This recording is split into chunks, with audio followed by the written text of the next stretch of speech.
right, some buzz in our newsroom this morning about this and the fact that it is a sunny, nice day. I was like, what's going on in the shot? Right, this is Kennebunk. Okay, yep. But emphasis on the sun clear day that we have not had in a while. Needed it. I was telling you that we went looking for spray tan a couple days ago. Right. Cleaned out. Because Target, just CVS, everyone's like, no. Like, it's just, there's nothing. Not that there's a lot of UV, like, the UV index is low this time of year, but it's a mental thing. It is mental. You feel like you're getting sunshine. Yeah, you just feel better about your life. I think. Well, let's not go too far. Well, no, man, there's a whole thing with sun, and I can get you one of those little lamps you can put near your desk if you need to feel better. Oh, bring it on. Yes, could have used it all last week. Some days I think you need the whole spread, but that's a very different conversation. 32 right now in Portland, 29 in Bangor. We did recover after a chilly morning, and the sun, as Brian noted, makes a huge difference. There's some clouds in the mountains, but most of us along the coastline and inland are nice and bright right now, back through New Hampshire too. We just haven't seen much of that lately, so it just feels good to get the sun going here. This model obviously missed that cloud deck that's in the mountains right now, so I think that'll sink down to the coastline by later this afternoon, probably right before sunset.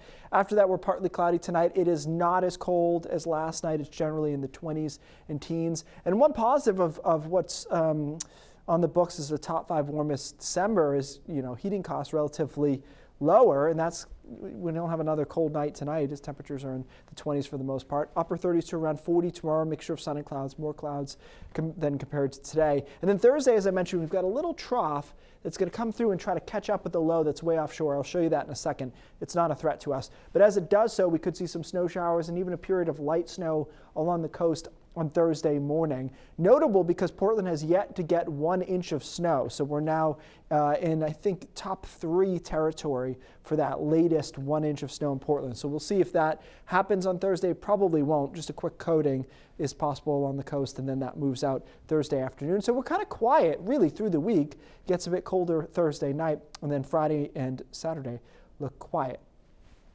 After that, it gets more complicated. So here's Storm 1. That is missing us by a good margin. Storm 2, a little bit closer here on Thursday, but really not a threat. Storm 3, third time's a charm. That one looks interesting for Sunday.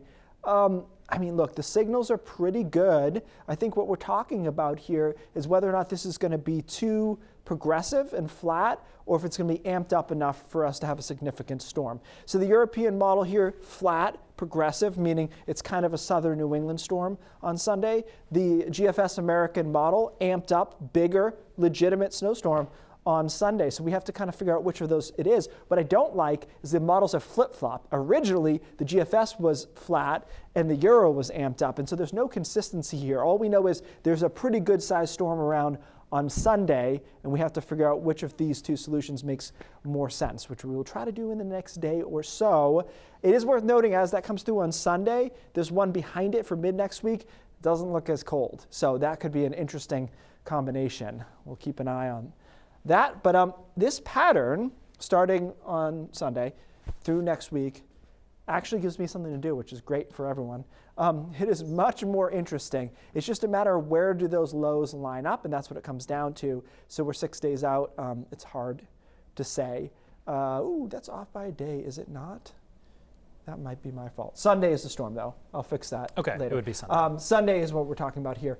So it would be a weekend, which is nice if we're going to get a storm. That helps. And we haven't had legitimate snow in a long time. Well, and when you said there was one behind it, I'm like, oh, here we go. We're getting into the cycle, but it might likely won't. It seems like each one in the line is getting farther and farther west. So I think if we get this one on Sunday, we probably get a rainstorm behind it, but one thing at a time. Will do. All right, Keith, thanks.